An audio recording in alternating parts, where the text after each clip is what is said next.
박보살 이야기 13편 13편으로 돌아온 왠지 모르게 신난 더블님이나 뭐죠? 요즘 짠데비 계속 힘을 내요. 슈퍼파워를 입에 달고 살아서 그런가요? 몸은 좀 힘들지만 마음은 즐거운 날들이네요. 근데 몸이 이렇게나 힘든데 살은 안 빠진다는 게 함정. 울 인님들께서 기다리던 박보살 13편 신명나게 휘리륵 써보겠습니다. 박보살은 여성스러움과 거리가 먼 스타일임. 그건 글쓴이인 따부리도 마찬가지. 그래서 그런가 박보살은 여자친구들보다는 남자친구들이 많음. 오늘은 박보살의 남자 사람 친구 이하 남사친 중에서 가장 절친한 Y군 이야기를 들려드리겠음. 박보살이 중학교 무렵부터 친하게 지낸 남사친 Y군이 있음. 둘이 남녀 혼탕에 들어가 발가벗고 목욕을 해도 아무 감정이 없을 친구 사이임. 나도 고등학생이 되고 박보살과 친해지면서 Y군과도 친하게 지냈음. 3-4년 전의 일임. Y군은 군대를 다녀와서 대학을 졸업하고 석사과정을 밟고 있었음. 그런데 몇 년 사이 Y군의 건강 상태는 최악이라고 해도 과언이 아니었음. 그 건장하던 체구는 다 어디로 가고 살이 쏙 빠져서 피골이 상접한 상태. 영양이 부실해서 그런가 머리카락도 많이 빠지고, 암튼 그때 우리는 Y군이 공부 때문에 스트레스를 받아서 그런가 있음. 그러던 어느 날이었음. 평소 자주 가던 맛집에서 나 박보살 Y군이 밥을 먹기로 했는데 Y군이 약속을 펑크를 냈음. Y군의 친형이 산악자전거를 타다 크게 다쳐 병원에 있다는 연락을 받고 부모님과 Y군이 병원으로 가고 있다고. 그때가 Y군 집안에 시끌시끌한 일들이 조금 많았던 시기였음. 마가 끼었나? 할 정도로 Y군 부모님네 가게에 불도 나고 집에도 불이 났었음. 와, 시기가 완전 별로긴 하네. 불이 어떻게 다 나냐? 우린 걱정을 하며 꼭 병문안을 가자고 얘기를 함. 왜냐면 Y군의 형이 박보살의 절절한 짝사랑 상대였음. 박보살 흑역사. 왜 흑역사냐면 중학교 때 박보살이 Y군 친형을 너무너무 열렬히 좋아했는데 Y군이 종종 그 사실을 이용해 사리사욕을 채우곤 했다고 함. 자기 형 사진은 물론이고 형이 신던 양말까지 박보살한테 팔아먹음. 미친놈. 근데 이 미친 그걸 또 샀다고. 아니 그 냄새나는 걸 어디다 쓰냔 말임. 인연 이거 두준두준 설리설리 산들산들한 마음으로 킁킁 냄새 맡는 거 아님? 하여튼 섬뜩한 년. 이런 상상하는 내 자신이 싫다. Y군 형이 다친 지 며칠이 지나고 박보살한테 연락이 왔음. 병문안을 갈 건데 쑥스러움과 뻘쭘함 공존일 듯 하다며 같이 가자고. Y군의 형이 좋아한다는 고구마 케이크를 사들고 오랜만에 메이크업이라고 해봤자 파우더로 분칠하고 입술 뻘건 거밖에 못함. 어쨌든 그거를 하고 빼딱구두 라고 해봤자 5cm 이상 못 신음. 7cm 신으면 인연 헐크됨. 헐크처럼 걸음. 어쨌든 그걸 신은 채로 우리 집에 온 박보살. 대량 난감. 내가 손 봐주고 싶지만 나도 손이 개발인지라 멍멍. 내 얼굴도 못 그리는 그림을 박보살님 용안에 그리면 아니대요. 결국 에뛰드 하우에 일하는 내 친구한테 데려가서 메이크업 수정해주고 병원을 모시고 감. 휴. 박보살 보자기도 힘들다요. 병실에 들어서니 누워있는 Y군의 형과 우리가 온다는 소리를 듣고 미리 와있던 Y군. 통상적인 안부의 말을 주고받고 병실에 앉아서 박보살이 가져간 케이크 먹었음. 박보살, 이것은 Y군 형 앞에서 어찌나 조신조신 열매를 먹는 여자 행세를 하는지 지켜보는 Y군과 떠벌리는 고역이었다는. 다행히 Y군의 형은 걱정했던 머리는 심각하게 다친 상태가 아니었고 여기저기 타박상과 외상이 조금 있을 뿐 곧 퇴원을 한다고 했음. 오빠 얼른 쾌차하세요. 퇴원하고 식사 같이 해요 하며 병실 문을 조심히 닫는 박보살의 조신한 뒷모습에 같이 나오는 Y군과 떠블리는 육성으로 터지고 막 놀려먹으려고 하던 찰나 박보살이 Y군을 째려보며 너가 할매 와카노? 뭐야 너카 심장으로 너그 집에 분풀이고? 라는 박보살의 말에 난 또 심쿵. 이것이 또 못 볼 것을 본 게야. 무슨 영문인지 묻는 Y군의 말에 박보살이 됐든 몇 자리 잘못된 거 아니가? 내가 그동안 생각을 못했는데 너그 할매 돌아가시고 얼마 있다가 너그 집 자꾸 사고 터졌다 아이가? 라는 거임. Y군 생각에도 시기가 맞아떨어진다며 사실은 큰 집에도 이런저런 속 썩는 일들이 많았다고. 혹시 묘자리가 잘못된 거라면 묘를 이장이라도 해야 하는 거냐고 Y군이 박보살에게 물으니 할매 입을 앙 다무시고 아무 말씀 안 하신다. 그냥 쪼그리고 앉아만 계시더라 하는 거임. 헐, 그럼 아까 우리 Y군 할머니랑 둘러앉아 케이크 나눠 먹은 거니? 그렇게 병원에서 나와서 저녁을 먹고 헤어지고 그 주 주말에 Y군의 부모님이 박보살을 부르셨음. 본인 자랑 같지만 내가 박보살보다는 부침성이 좀 좋고 사교성이 있어서 박보살은 어딜 가든 특히 어렵거나 불편한 자리에는 나를 대동함. Y군 부모님께서 묘자리는 저명한 풍수가분께 받은 자리라며 묘자리에는 이상이 없을 거라고 말했고, 그런데도 박보살은 끝까지 할머님 때문에 집이 시끄러웠던 거라며 자기가 풍수지리는 잘 모르지만 우선은 할머니 산소에 가보자고 했음. Y군 부모님 차를 타고 30분 정도 걸리는 Y군 할머님 산소에 도착을 했음. 가져간 과일과 소주를 따라 놓고 Y군과 부모님이 절을 했음. 원래 고인께 절을 2번 하지 않음? 두 번째 절을 하려는 순간 박보살이 입에서 실소가 터져 나왔음. 절 안 받으십니다. 하지 마세요. 영문을 몰라 어리둥절하는 Y군의 부모님께 박보살이 그랬음. 제사 큰 집에서 지내시죠? 할머님이 큰 며느리 제사밥 안 얻어 자신다고 하세요. 둘째 며느리 Y 어머님이 지내주면 안 되냐고 물으세요. Y군 어머니께서 그게 무슨 말이냐고 물었더니 박보살이 다른 대답은 하지 않고 할머님 기일이 언제인지, 혹시 제사 지낼 때 밥 한 끼 얻어먹으러 가도 되는지 Y군 어머니께 여쭤봤음. 뭐 이렇게 된 이상 Y군 어머니도 어찌할 도리가 없으셨기에 흔쾌히 제사 때 연락할 테니 오라고 하셨음. 그 일이 있고 몇 달 뒤 두둥, 박보살과 이 할 일 없는 더블리는 Y군 큰 집에 가게 되었음. 난 제사밥을 너무너무 좋아함. 가끔 안동 쪽이나 산으로 놀러 갈 때면 근처 식당에서 꼭 헛 제사밥을 먹을 정도임. 하긴 난 뭐 먹는 건 다 좋아한다는. 쩐대비 가끔 니는 못 먹는 게 뭔데? 부르면 딱히 할 말이 없음. 이런 젠장. 나도 좀 가리는 음식이 있었으면 좋겠다는. 아무튼 나는 제사밥이나 먹고 와야지 룰랄랄라 하는 신나고 단순한 마음으로 따라 나섰음. 박보살과 Y군 큰 집에 도착을 하니 친지분들께서는 어리둥절한 표정이셨음. Y군 친구들인데 밥이나 함께 먹고 가라고 불렀다며 Y군 어머님이 둘러대셨고 그렇게 제사 준비를 함. 큰어머님이 제기의 음식을 담아주시면 Y군이랑 나랑 박보살이랑 상에 갖다 놨는데 큰어머님이 자꾸 힐끔거리며 우리 눈치를 보는 거임. 좀 이상했는데 뭐 원래 낯을 가리시나 보다 했음. 제사상을 다 차리고 제사를 지내기 시작했음. Y군 큰아버지께서 술을 올리시고 절을 하신 다음 차례로 친척분들이 절을 하셨고, 왜 조상님들 음식 드시라고 다들 나가서 문 닫는 거 있지 않음? 다들 나가려는데 박보살이 잠깐만요 라고 나지기 말을 함. 어리둥절한 표정으로 모두의 눈이 박보살에게 주목되었고 박보살은 성큼성큼 제사상 앞으로 가 제사 음식들을 손으로 뒤적거리기 시작했음. 거기 있던 모든 사람들이 전현이 미쳤나, 왜 고인도 드시지 않은 제사밥에 지가 먼저 손을 대? 라는 눈빛으로 박보살의 행동을 관찰함. Y군의 큰아버지께서 무례하게 이게 무슨 짓이냐고 호통을 치시는 순간 박보살이 무서운 눈으로 Y군의 큰어머니를 쏘아봤음. 아줌마, 제사 지내는 분이 이게 무슨 짓입니까? 이러니까 할머님이 아줌마한테 제사밥 얻어 자시기를 싫다고 하시잖아요. 박보살이 손으로 뒤집어 놓은 제사 음식들을 가까이 다가가서 봤는데 세상에 전이며 과일, 밥과 국까지 모두 머리카락이 들어있는 거임. 실수로 들어간 게 아니라 명백하게 일부러 깔아놓은 듯했음. 와, 이거를 찾아냈다고? 신기 진짜 대박이네. 친척들이 수군대면 이게 어찌된 영문인지 한마디씩 하셨고 Y군 어머님이 자초지정을 대충 설명했음. 주저앉은 Y군의 큰어머니께 큰아버지가 고함을 치셨고 그제서야 큰어머니는 입을 여셨음. 생전에 자신을 너무나도 지독히 미워하시던 시어머니가 미워서 제사 음식에 머리카락을 집어넣었다고. 어머님이 돌아가시고도 너무 원통한 나머지 평소 알고 지내던 무속인을 찾아갔는데 그 무속인이 그랬다고 함. 제사 음식 차릴 때 몰래 머리카락을 음식에 넣어두면 조상이 그 밥 못 먹고 간다고. 박보살이 그 얘기를 듣더니 제사 음식에 머리카락이 있으면 조상은 그게 머리카락으로 보이는 게 아니라 뱀으로 보입니다. 음식마다 머리카락을 넣어두셨으니 할머님 돌아가시고 밥 한 끼 못 얻어 드셨네요 라고 말함. 그날 알게 된 사실인데 Y군의 할머님은 치매로 12년을 앓다가 돌아가셨다고 함. 본래 굉장히 고드시고 깨끗하게 사셨던 분인데 큰아들 Y군 큰아버지에 대한 사랑이 유독 크셨다고. 내심 큰며느리가 마냥 예쁘시지는 않으셨을 것이라고. 그래도 꼿꼿한 분이라 체면 치레하셨을 텐데 사람이 치매가 오면 자신의 속에 있던 가장 원초적인 마음이 드러났고 할머님께서 치매를 앓으시는 12년 동안 큰어머니께 갖은 수모와 모욕 주는 언행을 하셨던 거임. 아휴, 근데 또 이게 12년 동안 그랬다고 하니까 또 이해가 가긴 하네요. 치매에 걸리신 분 모시는 거 이거 보통 일 아니거든요. 또 한편으로 이해가 되네. 그래서 큰어머니께서는 제사 음식 담을 때마다 머리카락을 넣어 상을 차리고 제사상을 물린 뒤 친척들이 먹는 밥을 차릴 때는 들어있던 머리카락을 빼고 밥상을 차리셨다는. 친척들 전부 큰어머님의 행동이 야속하긴 해도 손가락질하며 욕할 수는 없다고 하셨음. 그 정도로 할머니께 많이 당하고 사셨다는 Y군의 큰어머니. 결국 사건의 전말이 밝혀지고 친척분들이 모인 김에 제사 문제에 상의하며 어른들끼리 이야기를 하시기 시작했음. Y군이랑 나랑 박보살 그리고 Y군의 형은 근처 호프집에서 씁쓸하게 맥주 한잔씩 하고 헤어졌음. 그리고 박보살은 Y군의 형수가 됨. 예? 그날 박보살의 카리스마 넘치는 모습을 본 Y군의 형이 대시를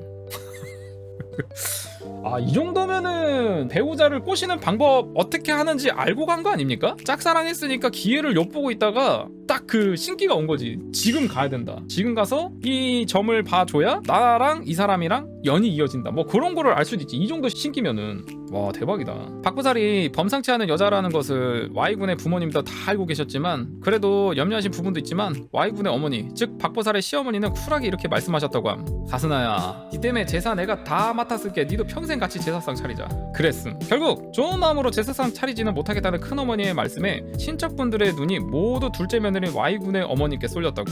뭔가 억지효도. 박보살의 어지랖은 하튼 원래 제사 없는 시댁이었을 텐데 1년에 제사 8번 지내는 시댁으로 바꿨음. 지 팔자 지 갖고 와서 감. 덕분에 나는 제사밥 자주 얻어먹었음. 아, 한 개 더 쓰고 싶은데 이라이에서 오케이 빠잉 라고 할 줄 알았지? 에라이 댐 이야기 한 김에 하나 더 스피드하겠습니다. 그날 Y군 큰집에서 그 난리를 치고 호부집에서 우리끼리 이야기를 했는데 신기하다며 돌아가신 분들은 그런 뱀을 싫어하시겠다라고 내가 말을 했음. 근데 박보살이 우리 외할매는 안 그럴걸? 하는 거임. 아주 옛날로 거슬러 올라감. 박보살의 어머님이 어렸을 때의 일이니까 우리가 태어나기도 전의 일임. 박보살의 외할머니는 인심이 참 좋으신 분이었음. 아시다시피 박보살의 외할아버지께서 동네에서 유명하신 무속인이셨고 그 덕에 박보살의 외갓집엔 늘 사람들이 드나들었다고 함. 그러던 어느 날 옆집에서 시끌벅적한 소리가 나서 박보살의 외할머니께서 가보니 커다란 뱀이 옆집 부엌 아궁이 앞에 들어가 있었다고. 옆집 아저씨께 도끼로 뱀을 찍으려는 걸 박보살의 외할머니께서 극구 말리셨다고 함. 그리고 뱀을 달래기 시작하셨다는데 나오너라 네 살려줄 테니 나오너라 계속 말씀하셨다는. 스르륵 뱀이 할머니 쪽으로 다가오기에 할머니는 뒷걸음질로 계속 뱀을 유인하셨고 동네 근처 산 쪽까지 뱀을 몰아 데려다 주셨다고. 거기까지 이야기를 들은 와중에 Y군이 이야 할매 뭐 피리 부는 안악내가 드립침 한 개 다 느낌 싱거운 놈.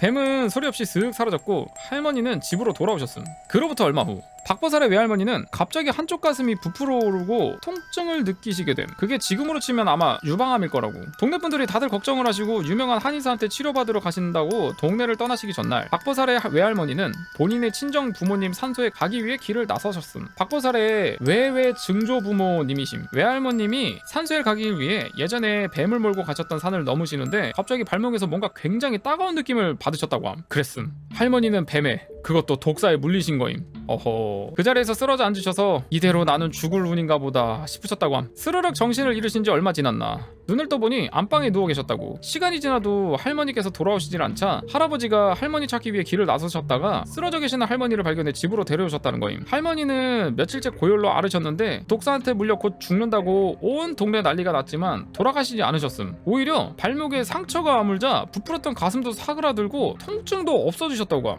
에? 아니 유방암이 뱀 독으로 치료가 되는 건가요? 그렇게 이상하게 회복을 하시고 원래 가시려던 한의원에 가셔서 이상한 증세를 말씀하시니 그 한의사께서 독을 독으로 치료한 것이오 하셨다고 함. 그렇게 박보살의 외할머님은 건강하게 사시다가 5년 전쯤 돌아가셨음. 이걸 박보살의 가족은 뱀이 할머니께 은혜 갚은 거라고 말씀들을 하신다고 함. 그래서 박보살은 외할머니는 뱀 좋아할 거라며. 신기한 인연. 더블리가 지금은 아무거나 꿀떡꿀떡 잘 먹고 잘 소화시키지만 어렸을 땐 놀라게도 잘 놀라고 체하게도 잘 체했다고 함. 그래서 우리 엄마 늘 새벽에 수시로 숟가락 따주시는 할머니 집에 더블리를 업고 뛰어가신 적이 많으심. 내가 처음으로 손가락을 땄을 때는 돌쟁이였을 때 집에 놀러오신 친척 아저씨가 중절모 쓰고 안경 낀 걸 보아 으앙 놀래서 울더니 그날 새벽에 열이 오르고 보채서 손가락을 따러 처음 갔다고. 그때부터 그 할머니 집에 정말 자주 갔음. 더블리가 좀 커서 이제 뭘 좀 알 때 내가 말 안 들으면 엄마가 손가락 따는 할미한테 데려간다 하면 엄청 순종적인 아이가 되었다고. 나쁜 엄마. 나중에 성인이 돼서 박보살이 어버이날 혼자 계신 외할머니께 카네이션 가져다 드리러 간다고 하기에 같이 따라간 적이 있는데 어라? 익숙한 그 집 앞. 그랬음. 내 손가락을 가차없이 따서 피를 쭉쭉 내주시던 할머니. 나한테는 홍콩 할매 귀신보다 더 무서웠던 그 할머니가 박보살의 외할머니셨음. 와, 이 집하고 인연이 보통이 아니네. 그날 박보살한테 들었는데 할머니께서는 어려운 사람 거린을 그냥 보내시지 않으시고 꼭 밥 한 끼를 차려주셨다고. 어느 날 눈이 보이지 않는 장님 거린이 할머니가 차려주신 밥을 얻어 드시고는 아줌에 내가 용돈벌이하게 뭐 하나 가르쳐줄란 게 하셨다고 함. 그분께 배우신 손가락 따는 법으로 용돈 버셔서 박보살 등록금도 내주시고 컴퓨터도 사주시고. 물론 손가락 따는 것은 민간요법으로 요즘에 불법 시술이라고. 근데 글쓴이는 요즘도 가끔 머리 아프거나 열 오르면 손가락 땁니다. 할머니는 생전에 좋은 일 많이 하셨으니 좋은 곳 가셨을 거임. 손가락 따주시던 할머니가 박보살의 외할머니라는 것을 알기 전 어느 날 밤 몸보다 마음이 아파 혼자 할머님네를 찾은 적이 있었어요. 저도 모르게 발걸음이 그리로 향했는데 뭔가 정신이 번쩍 들고 싶은 마음이었는지 아니면 그냥 할머니가 생각난 건지 모르겠어요. 그 따뜻한 손길로 제 등을 쓸어주며 이리 착한 게 무엇이 마음에 병이 났노. 아이고 아까워라. 마음 쓰는 거 속상한 것이 아까워. 안타까워 라고 하셨던 할머님이 생각나서 뭉클해지네요. 으아. 글쓴이 이제 일하러 갑니다. 자몽 3박스가 저를 딱 기다리고 있네요. 지난밤에 돼지 꿈꿔서 로또 사려고 했는데 13편 마무리 한다고 못삼. 에라이.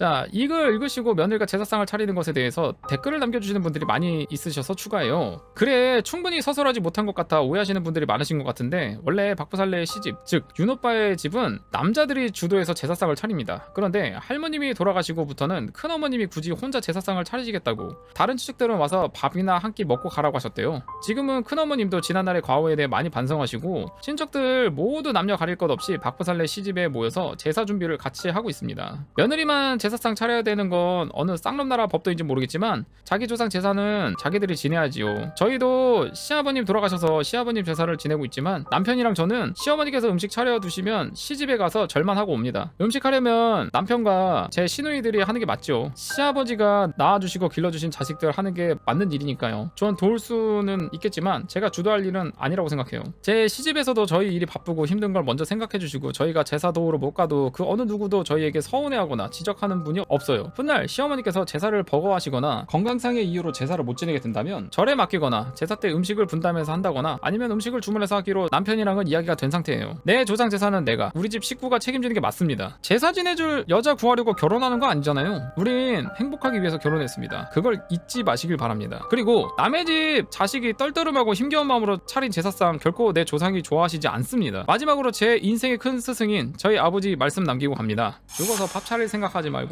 살아있을 때 물 한 그릇이라도 더 떠드리는 것이 효도다. 박보살 이야기 14편. 안녕하세요, 글쓴입니다. 가끔 갑자기 떠오르는 박보살 이야기가 있는데 그럴 때마다 다음 편을 써야지 해놓고 까먹어버리는 불상사가. 그래서 이제는 짧게라도 생각날 때마다 쓰려고 생각 중이에요. 남편이 사준 노트북으로 쓰는 박보살 14편입니다. 글쓴이는 대학교 때 아싸였음. 아웃사이더. 과 활동을 안 했다 뿐이지 그래도 같은 아싸 친구들끼리 잘 어울려 놀았음. 그리고 출석률이 좀 저조했음. 대학교 때 남편이랑 한참 썸 탈 때는 데이트하러 학교를 갔음. 수업은 안 들어가고 데이트만 함. 아빠 엄마 미안, 딸내미는 등록금 기부천사임. 선배 남편이 후배 글쓴이를 봤을 때 자는 수업 때도 잘 안 들어오고 저래가 졸업이나 하겠나 가스나 앞으로 우회 살라 카노. 맨날 이렇게 생각했다고 함. 앞으로 우회 살긴 뭘 우회 살아. 무사히 졸업하고 당신이랑 가게 한다요. 호부랑 할매 될 때까지 남편 깨물고 괴롭히면서 재미지게 살 거임. 남편한테 문자 오면 그때는 문자였으니 학교 온나? 또 학교 안 왔나? 출석 안 불렀으니까 다음 시간에 꼭 들어온나? 도서관 가자. 시험 공부해라. 수업 끝나면 밥 먹자. 도서관 갔다 밥 먹자. 수업 시간에 소설책 읽지 말고 전공 서적 좀 들다 봐라. 레포트 제때 냈나? 노트 정리해서 복사해놨으니까 들고 가라. 가스나야 정신 차려라. 등등등. 와, 오지게 챙겨줬네. 남편이 자기 노트 복사해주는 사람이 글쓴이가 유일했다며 아직까지도 얼마나 생색인지 모름. 아니 복사해줘도 안 보는 걸 뭘 자꾸 살뜰하게 챙기길. 종이 낭비 고해성사. 고마워해야죠. 이렇게 챙겨준 사람이 어디 있습니까. 암튼 이거 뭐 썸남이 아니라 글쓴이 학교생활 잔소리꾼이었음. 그때 글쓴이 핸드폰 남편 이름 시험이었다는. 남편이 그렇게 들들 볶아도 글쓴이 꿋꿋하게 공부를 안 함. 참 내 뇌도 해맑다 싶음. 학교를 가면 수업 들어가기가 그렇게 싫은 거임. 그래서 혼자 조조 영화를 보러 가거나 학교 안에 있는 카페에서 소설책을 읽음. 근데 이건 핑계처럼 들릴지 모르겠지만 그때 그 시간들이 나에겐 엄청난 자양분이 된 시간들이었음. 뭔가 나의 지성미를 살찌우는 시기였달까. 학과 공부는 게을리서도 나는 참 재미있게 나름 의미있게 대학생활을 보냈음. 오늘은 그때 학교 안 카페에서 만난 잉여 친구와의 이야기임. 이 친구들은 글쓴이랑 똑같은 아해였음. 등록금 기부천사. 학교 본관 카페를 자주 갔는데 거의 갈 때마다 보는 얼굴. 읽고 있는 책을 보아하니 글쓴이랑 취향도 비슷하고 암튼 서로 자주 보다 보니 눈인사? 비슷하게 하는 사이가 됨. 젠장. 여자랑 썸 타는 느낌 별로였음. 암튼 그러다 어느 날 우린 똑같은 책을 들고 카페 옆 테이블에서 또 만남. 트리플 A형인 글쓴이지만 먼저 말을 걸었음. 도대체가 저 잉여 인간은 수업을 안 들어가는 걸까? 올 때마다 있네 싶은 생각이 들어서 먼저 말을 걸었더니 유쾌하게 대답을 하는 잉여 인간. 대화도 잘 통하고 미친 식욕도 비슷하고 그렇게 우린 급 절친이 되었음. 글쓴이는 실제로 그 잉여 인간을 잉여라 부름. 잉여는 87년 토끼띠인데 생일이 빨라서 글쓴이랑 학년이 같았음. 그렇게 우린 친한 친구 아시죠? 사이가 됨. 맨날 혼자 보던 조조 영화도 둘이 보고 소설책도 같이 카페에 앉아서 읽고 나처럼 해맑은 뇌를 가진 친구를 만나 진심으로 기뻤다는. 근데 잉여는 그냥 딱 봐도 애가 좀 고급져 보였음. 대학생이 샷땡 가방만 몇 개씩에 시계도 까르띠 같은 것만 차고 다님. 심지어 차도 외제차였음. 와, 저때 시대에 대학생을 하는데 샤넬 까르띠에 외제차? 개 잘 살았네. 난 지금도 브랜드나 명품 잘 모르지만 대학생이었을 땐 더 몰랐는데 아무튼 뭘 모르는 내 눈에도 고급진 잉여였음. 좀 더 친해진 후에 알고 보니 잉여는 집에 기사 아저씨와 상주하시는 도우미 아주머니가 계실 정도로 부잣집 딸이었음. 아버지가 대구 경북 부동산 업계에서 알아준다는 분이셨다는. 난 그 사실을 알고 난 뒤 좀 거리감이 들 뻔했음. 왜냐면 잉여가 우리 집에 놀러 올 때마다 우리 목욕탕에 들러서 글쓴이 아버지한테 인사를 하면 아버지가 어야 잉여 왔나 여탕 들어가 씻으라 막 이랬음. 실제로 우리 아버지 잉여라고 부르심. 전에 그래서도 언급했듯 우리 아버지는 맨날 내 친구들이 가게에 놀러 오면 씻으라고, 식당 하는 친구네 가면 밥 먹고 가라 하시듯 목욕탕집 막내딸 친구들은 씻고 가거라 소리를 자주 들었음. 하루는 내 친구들이 진심으로 아버지 우리가 들어보예 물었었다는. 그게 아야 이 더러운 년들아, 우리 대장님의 애정 표현이라고. 아무튼 잉여는 부잣집 외동딸답지 않게 때도 벅벅 잘 밀고 반신욕도 잘함. 사우나에서 소금 처벌처벌하고 냉탕에 서서 폭포수 틀어놓고 등 마사지도 잘하고 털털한 성격에다 먹는 것도 복스럽게 먹어서 우리 부모님도 잉여를 참 예뻐하셨음. 내 주변에서 잉여를 마음에 들어하지 않던 단 한 사람, 내 지인 중 가장 싸나운 여자 박보살.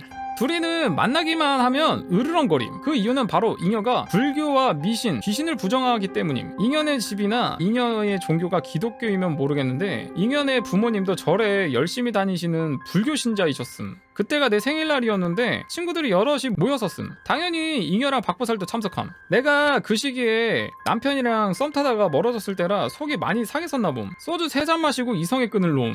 그리고 글쓴이 인생사에 길이길이 남을 만한 흑역사를 만듦. 남편한테 전화해서 울고불고 개 진상 떨다가 전화기 붙들고 토함.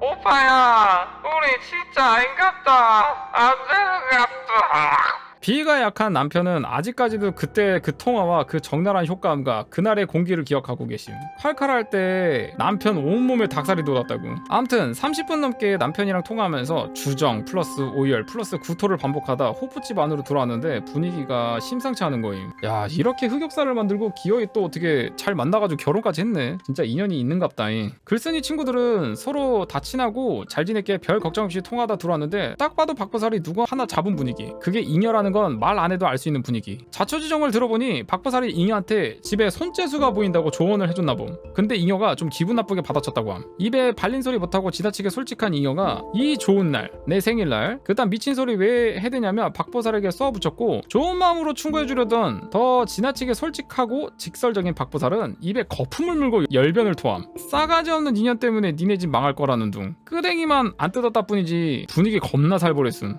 오해하실까봐 첨언하자면 둘 다 성격이 워낙에 똑부러지고 확실함, 그리고 솔직함, 인간성이 나빴다면 글쓴이가 친하게 지내지도 않았을 거임. 내 생각에 둘이 성격이 비슷해서 많이 투닥거렸을 듯. 결국 둘 다 똑같은 년들이라는 소리. 아, 돌려 말하느라 힘들었다. 그냥 성격 더러운 두 년들이라는 말을 하고 싶었. 아, 그럼 유유상종이라고? 얘네랑 친한 나도 성격이 그닥. 에이, 미천 다 드러났네. 좀 어수선한 분위기에 호프집에서의 파티를 끝내고 글쓴이네 모텔로 자리를 옮김. 그때 글쓴이네 집이 목욕탕이랑 모텔 장사를 했었잖음. 내 친구들은 모일 때마다 우리 모텔에서 자고 가곤 했음. 잉여는 다음날 중요한 일이 있어서 아마 어학연수일 때문이었을 거임. 집으로 갔고 잉여를 제외한 나머지 친구들은 다 같이 한 방에 둘러앉아 수다 삼명형에 빠져 있었는데 박보살이 잉여 얘기를 넌지시 물어보는 거임. 요즘 무슨 문제 없냐고. 그래서 내가 신경 안 써도 된다고 말해줬음. 잉여 부모님이 얼마나 열심히 절에 다니시는데 알아서 잘 하시지 않겠냐며 너무 걱정 말라고 안심시킴. 그래도 박보살은 왜 자꾸 손재수가 보이지? 이번 일 잘 해결 못 해내면 근심과 고난이 그득한 팔자다 하며 계속 걱정을 했음. 박보살이 참 대인배인 게 잉여가 그렇게 쌀쌀맞게 구는데도 내 친한 대학 친구라니까 살펴봐주려는 그런 선한 마음을 가졌다는 거. 마음을 말로 표현 안 하는 게 문제라면 문제이지만 말임. 그렇게 시간은 물 흐르듯 흘러 몇 달이 지났음. 어학연수를 준비하던 잉여는 글쓴이 생일을 기준으로 한 달쯤 뒤에 미국으로 어학연수를 갔던 상황. 그날이 아마 크리스마스 이브였을 거임. 그때를 내가 똑똑히 기억하는 게 남편이 몇 달 만에 술에 잔뜩 취해 전화가 온 날이었음. 우리 좀 보자고, 보고 싶다고. 지금 자기한테 와줄 수 없겠냐는 남편의 치중 진담에 나도 모르게 남편이 있는 곳으로 차를 몰아서 가고 있었음. 저런.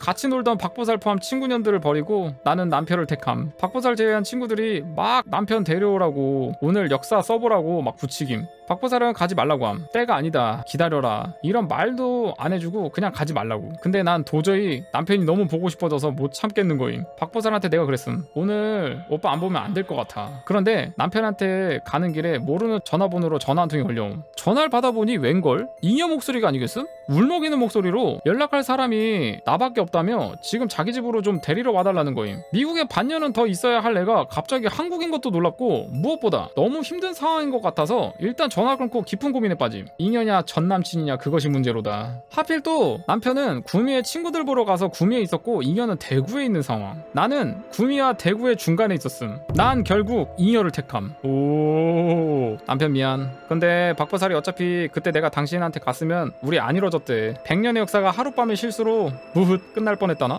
암튼 남편은 친구들이랑 같이 있기도 했고 잉여 목소리가 너무 안 좋기 때문에 잉여나 보고 있냐? 내가 남편 대신 널 택했다 이거사. 암튼 그렇게 뭐 남편한테 미안하다고 집에 조심히 가라는 문자 한 통을 보내고 잉여네 집으로 차를 돌렸음. 집 근처 편의점에 와서 전화를 하라는 말에 아까 걸려왔던 번호로 전화를 했더니 잉여가 나옴. 그래놓고 다짜고짜 한다는 말이 나 돈 좀 빌려줘라 한 500만 원만 이었다는. 난 처음에 500원 빌려달라는 줄? 너 지금 500원 빌려달라고 남편한테 달려가는 나한테 전화를 걸어서 니네 집으로 오라고 했던 거냐? 다시 듣고 보니 500만 원. 대학생이었던 내가 그런 돈이 수중에 어디 있었겠음. 도대체 무슨 일이냐고. 미국에 있어야 할 애가 뜬금없이 한국에 와서 돈을 빌려달라는 게 무슨 소리냐고. 자초지종을 설명해보라고 함. 사실 내가 그때 유럽 여행 가려고 주택청약 저축을 조금씩 부었던 게 한 400만 원가량 되었었음. 속으로 인연이 도박 빈집이 아니라면 빌려주겠다라는 생각을 했었다는. 한참을 말없이 있던 잉여 입에서 집이 망했다 라는 소리를 들음. 그리고 얼마 동안을 흐느껴 울던 잉여 어깨를 토닥여줬음. 그러다 순간 스치는 생각. 내 생일날 박보살이 했던 말. 아, 왜 자꾸 손재수가 보이지? 이번 일 잘 해결 못 해내면 근심과 고난이 그득할 팔자다.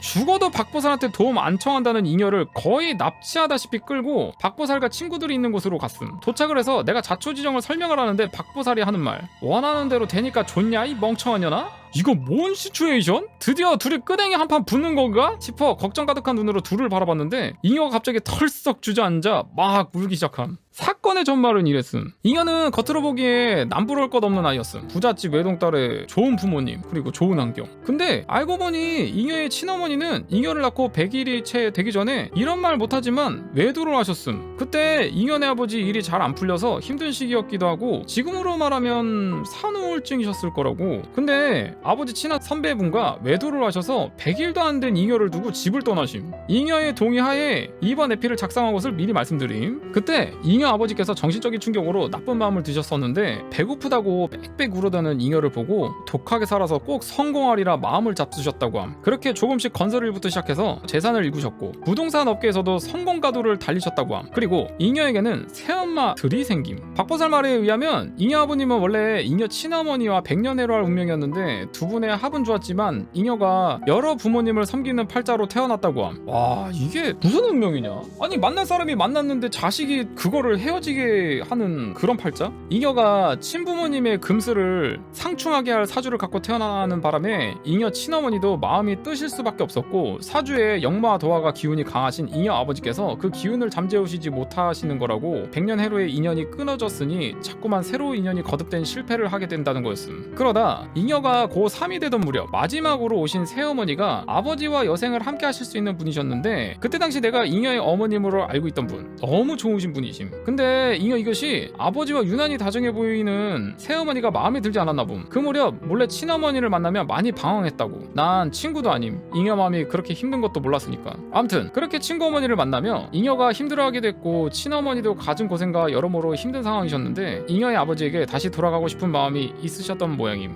아, 어머니가? 금전적으로 문제 때문이 아니라 잉여가 방황하는 게 안타까웠던 마음이 제일 크셨음. 뒤에 이야기들을 읽으시면 금전적인 문제 때문이 아닌 걸 알게 되실 거예요. 그렇게 잉여 친어머니와 잉여는 얕은 술수를 쓰게 됨. 잉여 친어머니의 사촌동생분이 철학관을 하심. 신내림 받은 분은 아니고 명리학 하시는 분이시라고. 그때 당시 잉여 새어머니가 돈 때문에 잉여 아버지와 같이 사는 걸 거라 생각을 했던 잉여와 잉여의 친어머니는 재산을 다 떨어먹는 지경에 이를지라도 다시 세 가족이 함께 살길 바랬다고 함. 나의 짧은 생각으로는 아마 잉여 친어머니께서 돌아오실 명분과 염치가 없으셨던 것 같음. 잘 돼 있어서 돌았다고 하는 것보다 힘든 상황일 때 돌아가는 것이 더 낫다고 여기셨던 듯. 그래서 어떻게 했냐면 잉여가 아버지와 새어머니와 함께 살고 있는 집에 밥솥을 내다 버렸다는 거. 새 밥솥을 사면 또 내다 버리고 했다는 거. 잉? 웬 밥솥 타령이야? 하시는 분들 많으실 거임. 나도 그때 박보살이 말해줘서 알게 된 건데 이사를 가면 대주가 밥솥을 제일 먼저 들고 집에 들어가야 하는 거람. 이사간 집터에 사는 지신한테 때거리 걱정 없도록 살게 해주십시오 주십시오 라는 의미의 행위라고. 그렇게 중요한 밥솥을 내다 버리는 건 그냥 우리 집 폭삭 망하게 해주십시오 하는 거랑 같다는. 만약 우리 집에 쓰던 밥솥을 남에게 주는 경우는 우리 집 복 전부 가져가시오 라는 뜻이라고 했음.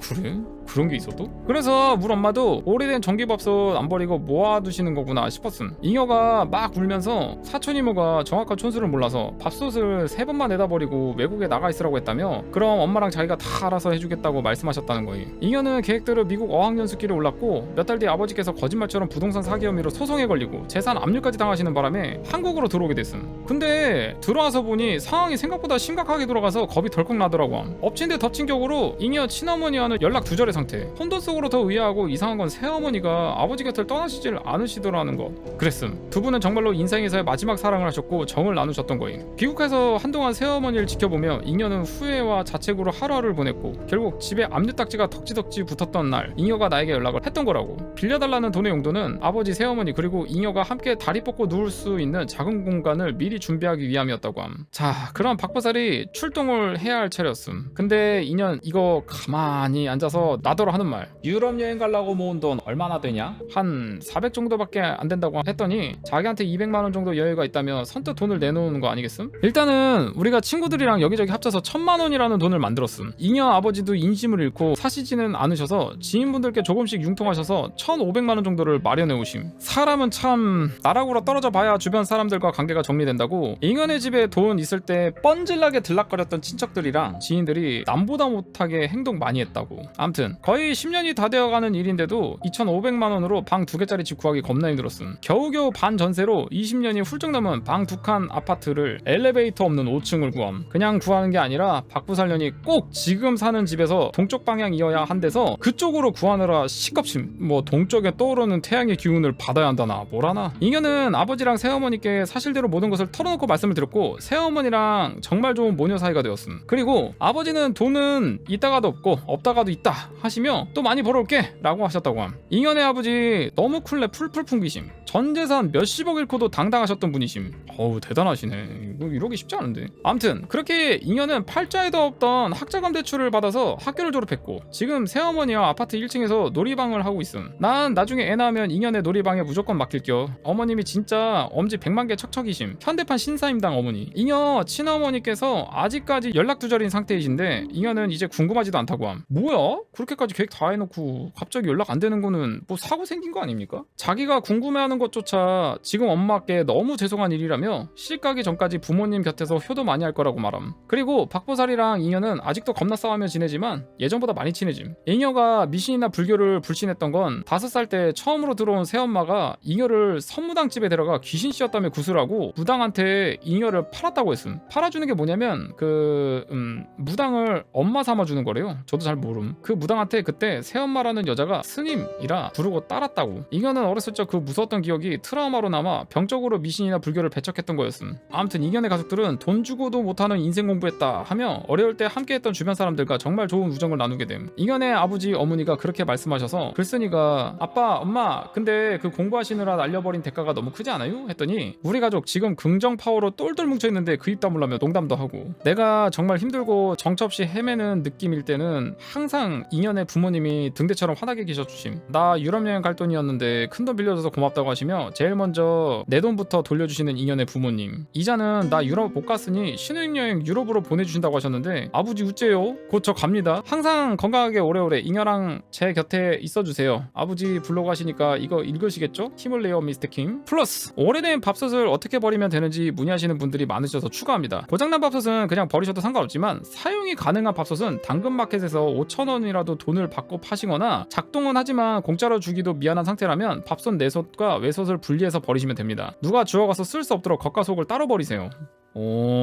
이게 밥솥에 대한 이야기가 있으니까 요거에 대해서 문의가 많이 들어왔나 보다. 그래서 이제 글을 이렇게 따로 남겨주셨구나. 사실 저도 궁금하긴 했어요. 밥솥을 함부로 주면 이게 또 복이 나간다고 하니까 또 버려야 되는데 그 집에 쌓아놓고 살 수가 없잖아 생각을 했는데 답글까지 달아주셨다. 박보살 이야기 15편. 오늘은 저번에 낚시 갔을 때 노트북 배터리가 없어서 마무리 못했던 에피소드를 마저 올릴게요. 이님들 아시다시피 제 남편은 낚시 광임. 이게 정말 사람을 미치게 하는 취미인 게 자기는 좋아서 가진 고생을 감수하고서라도 가지만 따라가는 사람은 정말 대책이 없음. 근데 또 꼭 내가 같이 가야 한다고 함. 늘 같이 있어야 됨. 아주 이건 뭐 자웅동체임. 낚시 가면 제일 불편한 거 역시 화장실 문제. 나는 생물학적으로 여자 아님? 남자처럼 소변을 편하게 볼 수 없음. 근데 또 나는 물을 엄청 실히 마셔야 됨. 무슨 물하고 원수진 듯이. 어떤 때는 내 몸에 연가시가 있나 막 상상함. 연가시 영화 보신 분 아실 거임. 나는 남편이 낚시를 오기 위해 얼마나 열심히 일했는지 얼마나 고대했는지 알기 때문에 귀찮게 하기가 싫음.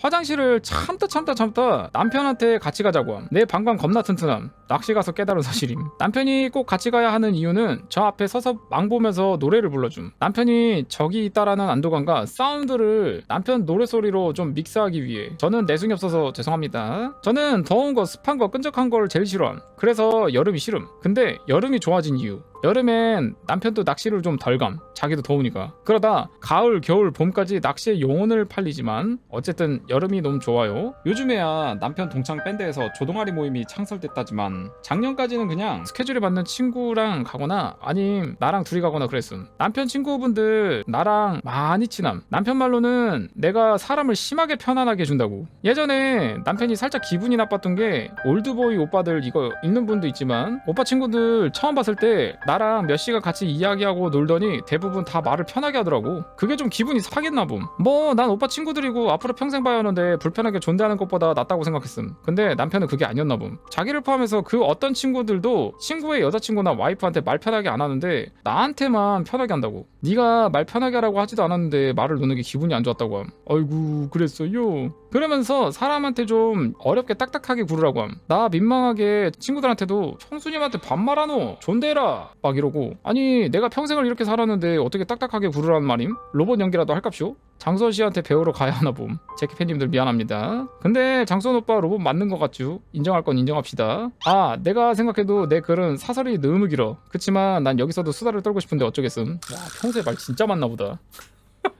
아버지가 맨날 나한테 저놈의 가서나 물에 빠지면 조덩어리만 등등 뜨는 게 아니라 궁디가 동동 뜰 거다 하심. 보통 말 많은 사람은 입이 동동 뜨는데 왜 나는 궁디가 동동 뜨냐고 물으면 심심해서 물고기하고 입하고 할라고 잠살 가스나다 하심. 네네 궁디 동동 띠아가 입하고 마이 할게. 벌써 스크롤 많이 내리셨는데 이제 본론으로 들어감. 죄송. 때는 바야흐로 작년 11월 초. 청고마비의 계절인 만큼 붕어들도 몸집을 키우는 시기임. 잔챙이들은 없지만 월척을 낚을 수 있는 시기이기도 함. 또 낚시를 가자는 남편의 말에 기겁을 했지만 그때 당시 내 친한 동생인 K양이 막 연애를 시작했을 쯤이라 또 K양의 남친이 그렇게 낚시 광이라는 거. 더블 데이트 겸 가자고 남편이 제안함. 그리하여 K양과 K양의 남친 그리고 남편과 나 이렇게 넷이서 낚시를 가게 됨. 여기서 K양의 남친을 L군이라고 하겠음. 난 완전 신났음. 남편한테 화장실 같이 가자고 안 해도 되고 수다 떨 동생도 있고. 와 이렇게만 재미있으면 낚시 매주 와도 되겠다 하며 신나게 놀았음. 남편이랑 L군 낚시자리 중간쯤에서 삼겹살 소주 한 잔씩 먹고 라면도 끓여 먹고 완전 내 세상. 남자들은 술 좀 마시다가 낚시하러 가고 K양이랑 나는 실컷 수다를 떨고 있었음. 근데 밤 11시쯤이었나? 박보살한테 전화가 옴. 그때 박보살이 100일 108배 기도를 하고 있던 테라 초저녁에 자고 새벽에 일어났기 때문에 전화 올 시간이 아니었음. 이상하다 싶어 얼른 전화를 받았는데 대뜸 어디냐고 묻는 거임. 그래서 낚시터라고 했더니 당장 거기서 나오라고 완전 난리가 난 거. 근데 그 밤에 낚싯대를 다 접고 내려갈 수도 없어서 도대체 무슨 일이냐고 물었더니 박부살이 자다가 꿈을 꿨는데 내가 컴컴한 물 위를 나무가 다 썩은 배를 타고서 둥둥 떠내려가더라 함. 이때 아마 박부살이 나에 관한 직접적인 선몽을 꾼 게 처음이었을 거임. 그래서 잠에서 깨자마자 꿈자리가 너무 사나워 바로 전화를 했다고. 우리가 움직이기 힘들면 자기가 올 테니 꼼짝 말고 있으라는 거. 박부살한테 저수지 이름을 알려주고 조금 무서워진 W랑 K양은 K양도 박보살이랑 몇 번 어울린 적이 있음. 일단 각자 남자친구의 자리로 가서 이 사실을 알리고 얌전히 박보살을 기다리기로 함. 참고하시라고 올리는 건데 우리가 갔던 낚시터는 대략 이런 모습의 저수지였음. 하면서 이제 사진을 첨부했는데 요런 느낌입니다. 사방이 둘러싸인 저수지임. 사진은 올해 6월쯤 조 동아리 출조 때 갔던 저수지 사진임. 그때 K양네 커플이랑 함께 갔던 저수지랑 비슷해서 찍어뒀음. 그리고 낚시 가보신 분들 아시겠지만 낚시꾼들이 가까이 앉아서 같이 낚시를 할 수는 없음. 낚싯대를 10대 정도 펴는데 자기 자리에서도 180도를 일정한 가격으로 쪼개서 낚싯대를 세팅함. 이런 느낌으로 이렇게 말임. 그래서 K양네 커플이랑 남편, 나 자리는 꽤 거리가 있었음. 난 남편한테 박보살이 온다고 말을 해놓고 박보살이 꿈 이야기도 대충 해놨었음. 남편이 박보살이 그 정도로 예민한 거면 심각한 거 아니냐고. 어디 돌아다니지 말고 자기 뒤에 꼼짝 말고 있으라고 함. 남편 낚시 텐트가 있는데 뒷자리에 의자 넣어서 내가 들어가 앉고 남편이 앞에 앉아 낚시를 할 수 있음. 이제 요런 느낌이구나. 이런 텐트임. 가끔 낚시터에 그 폭설이 올 때 민감한 있던 내 장, 간이 화장실로 쓰이기도 하는 아주 고마운 텐트. 바닥은 뚫려 있으므로 저 텐트 안에 들어가서 목표물 조준할 곳을 땅을 파놓고 거사를 치르면 돼. 아무튼 저 고마운 텐트에 들어가서 박보살이 올 때까지 남편이랑 모두의 마블이나 해야겠다고 생각을 함. 밤 되니까 날씨도 춥고 또 그날따라 별도 없고 달도 어두운, 남편 말에 의하면 낚시하기 좋은 칠흑 같은 밤이었음. 내가 저 텐트 뒷자리에 자리를 잡고 앉고 남편이 앞에 앉아 텐트 앞에 야외 난로를 틀어놓았음. 핸드폰이 잘 안 터져서 술기운에 멍하니 누워있다 잠이 든 것 같음. 근데 내가 꿈을 하나 꾼. 흰 한복을 입은 할아버지가 막 호통을 치시며 빨리 일어나라고, 돌아가라고 소리를 지르심. 내가 웃으며 에이 할아버지 따라갈래요 하니까 불같이 화를 내시며 내 등짝을 때리심. 꿈에서 맞은 거지만 실제로 등이 너무 아파서 깜짝 놀라 잠에서 깼음. 근데 일어나 보니 숨을 못 쉬겠는 거. 응? 뭐야? 막 헉헉거리며 헛소리를 해댔음. 앞에 앉아있던 남편이 화들짝 놀라서 나를 텐트 밖으로 끌어냄. 내가 뭐라고 했는지도 모르겠고 남편이 뭐라고 하는지도 안 들림. 그냥 정신줄을 놓은 날 막 흔들어 대다가 남편이 옆에 있던 생수통을 열어서 나한테 막 물을 끼얹었음. 한참을 정신없이 숨을 몰아쉬다 찬물까지 쳐맞으니 정신이 좀 들었나 봄. 그때부터 나는 너무 무서워서 그냥 사지가 덜덜 떨렸음. 남편이 담요를 덮어주고 왜 조잘조잘 이야기하다가 미친 사람처럼 숨을 몰아쉬냐고 나한테 물음. 난 잠을 잤다고 말했음. 남편이 아니라고 함. 계속 나랑 이야기를 했다고. 너 혹시 목류병이나 잠꼬대 심하게 하냐고 묻는 거임. 그런 거 없고 난 진짜 잠들어 있었다고 하니까 남편이 하는 말, 근데 네가 자꾸 춥다고 난로 안으로 들여달라며 텐트 안으로 난로 틀면 안 된다고 하니까 괜찮다고 답답하면 이야기하겠다며. 헐, 내가 미쳤음? 자는 애가 뭘 춥다고 난로를 들여달라고 함? 밀폐된 공간에서 부탄가스로 난로 피우면 죽는다는 건 초등학생들도 아는 이야기 아님? 그때까지도 정확하게 상황 파악이 안 됐음. 마냥 너무 무섭고 나는 안 떨고 싶은데 그냥 몸이 떨림. 걱정된 남편이 박보살에게 어디쯤 오고 있냐고 전화를 거니 거의 다 왔다고 입구에 나와 있으라고 말을 함. 남편 부축을 받고 저수지 입구 쪽으로 걸어갔음. 박보살이랑 박보살 남구님도 같이 오셨음. 민폐도 이런 민폐가. 상황 설명을 했더니 큰일 날 뻔했다며 다행이라고, 정말 다행이라고. 100일 기도할 때 내 기도도 빼놓지 않고 꼭 했는데 정말 하늘에서 도운 거라고 막 꼭 끌어안아줌. 너 이렇게 따뜻한 여자니? 그렇게 박보살이 K양 커플은 어딨냐며 가보자고 했고 우린 K양네 낚시자리로 발걸음 옮겼음. 멀리서 흐릿하게 K양 커플이 보이는데 엄마야? 이 미친 것들이 달밤에 광란에 댄스 파티를 하고 있는 거임. 그것도 저수지 바로 앞에서 말임. 어떤 춤이었냐면 막 그 뭐라 해야 되지? 응원할 때 막 야이야 야이야 야이야 하면서 어깨 동무하고 막 앞뒤로 왔다 갔다 하는 춤 있지 않음? 그 춤을 막 추고 있는 거. 저러다 물에 빠지겠다 생각하며 더 가까이 다가갔는데 박보살이 갑자기 주머니에 손을 넣어 팥이랑 소금을 K양 커플에게 뿌려대며 연불을 베기 시작함. 그랬더니 갑자기 K양이 배터리 방전이 된 기계가 전원이 꺼지듯 땅에 푹 쓰러졌음. L군도 덩다리 풀썩 자리에 주저앉음. 나는 K양이 걱정돼 가까이 다가가서 흔들어 깨우려는 찰나였는데 정말 기괴한 웃음소리가 들림. 흐느끼는 것 같은 웃음소리. 한참을 정말 기분 나쁜 웃음소리로 웃던 L군의 입에서 망했네 라는 말이 나옴. 근데 그때 L군의 목소리가 아니라 꼭 여자 목소리 같았음. 박보살이 K양 커플을 앉힌 뒤 나랑 남편도 옆에 앉으라고 함. 역시나 중얼중얼 연불을 베며 우리한테 팥과 소금을 막 뿌려댔음. 그리고 지금은 움직이기 위험하니 박보살네 차에 있다가 아침이 되면 움직이자고 말을 함. 박보살네 차가 카니발임. 차에 타서 박보살에게 자초지종을 물었음. 그랬더니 박보살이 대뜸 L군에게 어머니 왜 그렇게 서럽게 돌아가시겠노? 라고 하는 거임. K양이 박보살에게 언니 내 남친 엄마 살아계셔 라고 했는데 박보살이 그랬음. 낳아준 엄마 말고 키워준 엄마 말이다. L군 얼굴이 갑자기 어두워지더니 키워준 어머니가 보이냐고 재차 확인을 함. 그러고는 이실직고를 하기 시작함. 뭐야?